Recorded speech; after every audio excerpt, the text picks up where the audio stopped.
Lorsque l'on n'a plus de scie à format, mais qu'on veut continuer à faire des beaux projets dans du bois massif comme ce plateau de chêne, il faut parfois un peu se creuser la tête pour trouver des solutions précises, répétitives. C'est ce que je vous propose de découvrir aujourd'hui.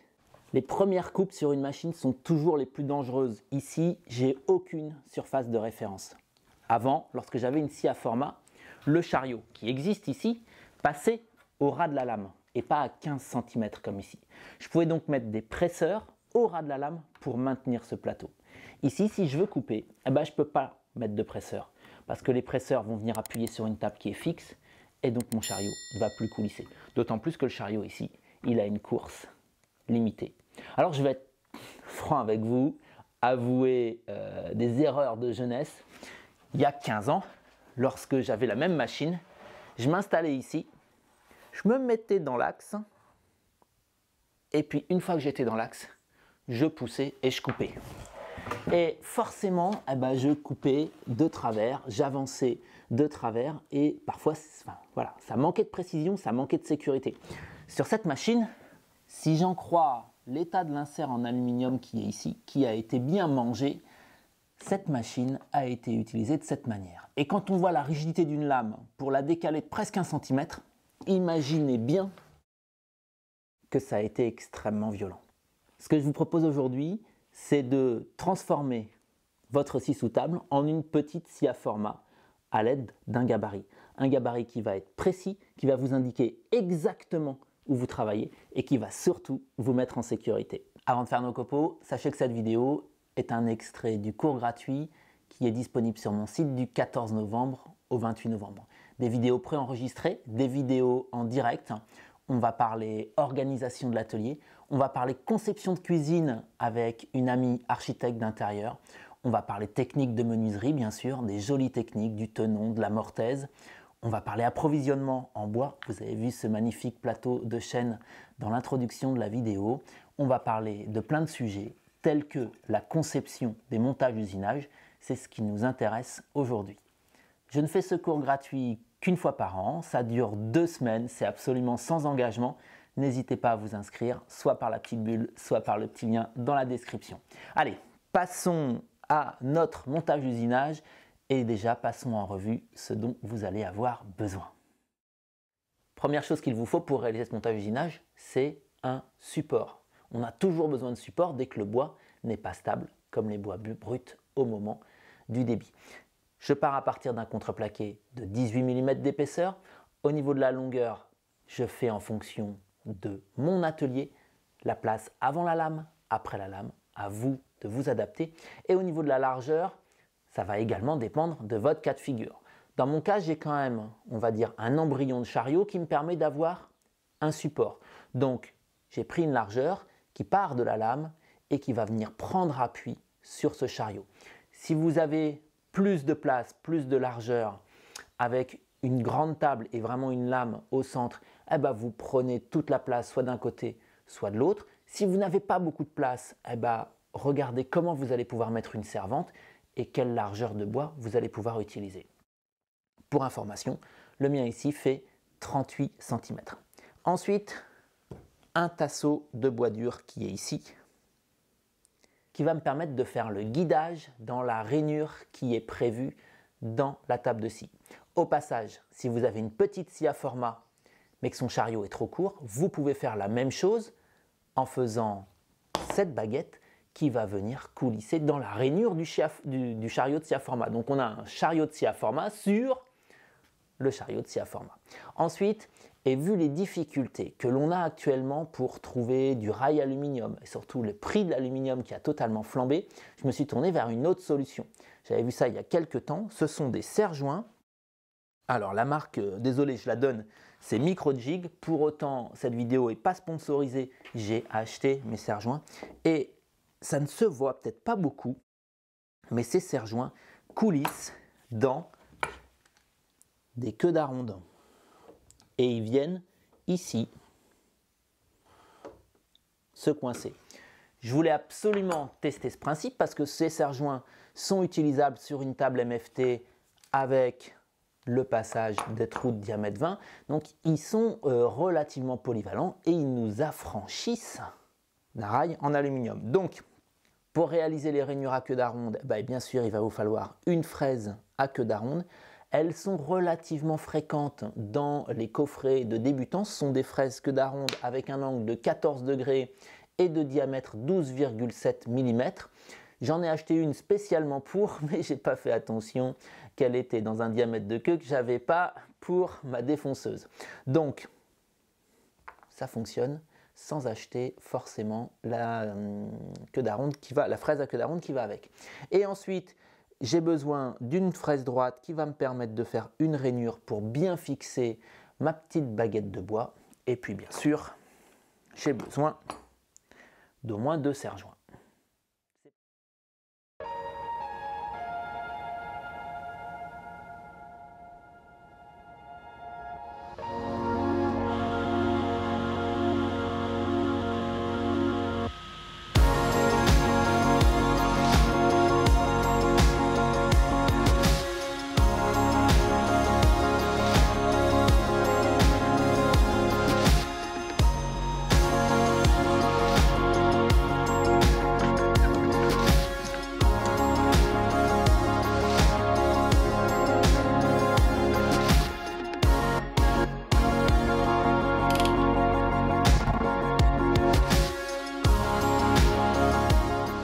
Je règle le guide parallèle à une distance légèrement supérieure à celle que je viens de mesurer sur la scie, c'est-à-dire entre la lame et la rainure. De cette manière, lors de la première coupe, je vais recouper mon chariot et j'aurai un chariot ras de lame parfait.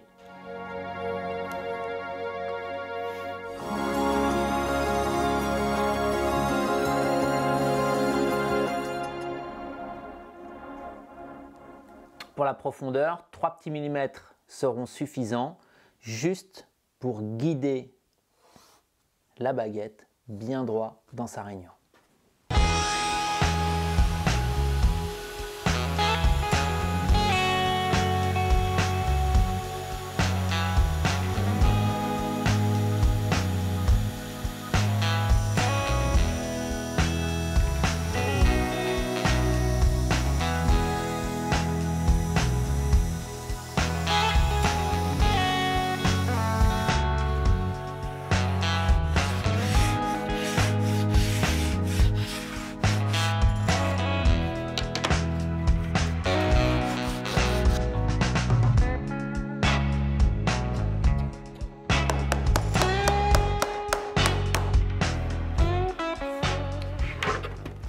Je retourne mon bois, je l'ai retourné comme ceci pour garder la même référence et je vais faire une première rainure à queue d'aronde dans la longueur entre le bord et la rainure que je viens de faire en face inférieure.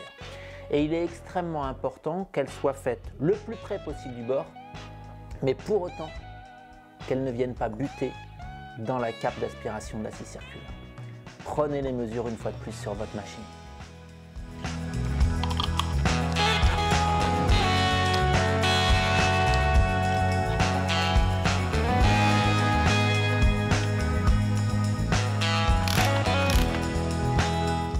Pour le réglage de profondeur de la rainure à queue d'aronde, je ne saurais trop vous conseiller de faire des essais et de voir comment ça bloque. Pas assez profond, votre serre-joint va dépasser sur le dessus de votre planche et vous n'aurez aucune force de serrage.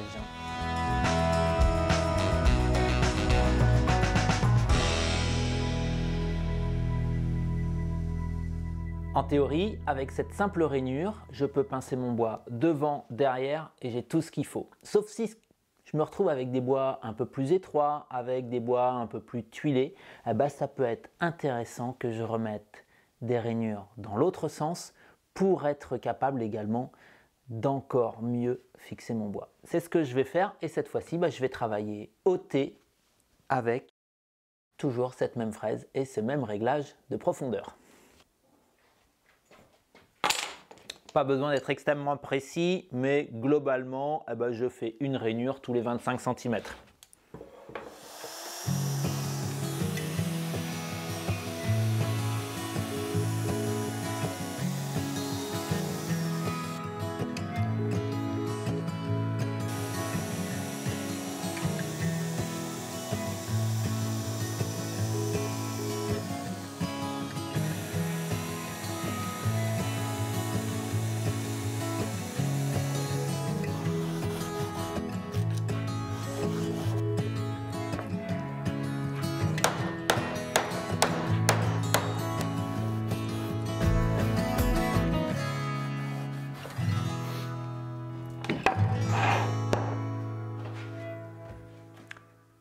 Le gabarit est fini, il n'y a plus qu'à l'adapter précisément à la distance entre la rainure et la lame.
Ce montage d'usinage, il a tout ce qu'il faut. Il est précis, je coupe au ras de la lame et je sais où je coupe. On est en sécurité, nos mains, grâce au serre-joint, grâce au guidage, grâce à tous ces petits éléments, font qu'elles sont loin de la lame. Bref, si vous avez envie de savoir comment je conçois mes montages d'usinage, je vous relance mon invitation du 14 novembre au 28 novembre, un cours gratuit. Je vais parler de la conception des montages d'usinage entre bien d'autres sujets. C'est comme les journées portes ouvertes de mes formations, sauf que vous n'allez pas être de simples spectateurs. J'ai des petits défis, j'ai des petits exercices pour vous permettre de dès maintenant commencer à progresser. Alors je vous attends, à très vite.